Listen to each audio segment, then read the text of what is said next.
World Communion Sunday is this Sunday, and I'm so excited to contemplate what Jesus has done for us together with churches all over Fayette County and even the world.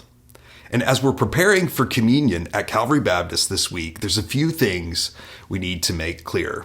First, as a church, we practice close communion, which means that if you believe Jesus is the Son of God and have received his death and resurrection as salvation from your sins, then you are welcome to partake in communion with us. If you are not a follower of Jesus yet, and you're still working that out, then of course you're invited to observe, but I strongly caution you not to take communion. It's a serious thing, and the Bible even warns against taking communion until you are ready to commit yourself fully to Christ. Second, if you have any unconfessed sin in your life, or if there's sin you continue to do and you intend to continue to do it, then you should not take communion. And finally, if you have any relationships that are messed up, then you need to apologize and make amends. But you haven't done that, then you should pass on communion this time around.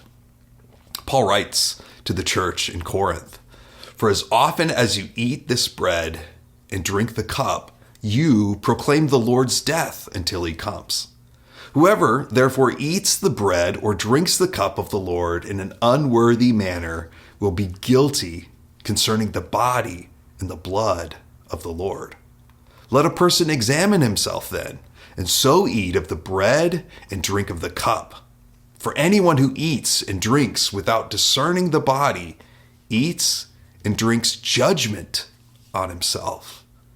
That is why many of you are weak and ill, and some have died. But if we judged ourselves truly, we would not be judged." That comes from 1 Corinthians 11, 26 through 31. So it's a serious thing that we're doing together. If you're watching this in advance, then you have time. So please go and take care of these things. If you want to be a follower of Jesus, just private message us, and we would love to walk you through that. And if you have unconfessed sin between you and God, or you and your brother or sister or neighbor, then confess your sin and make it right before Sunday. And if you have any relationships that you need to fix, then do what you can to make those right before you take communion. As your pastor, I'm so excited to get to do this together with you as a church and with churches all over Fayette County. I pray for you, and I can't wait to see you Sunday.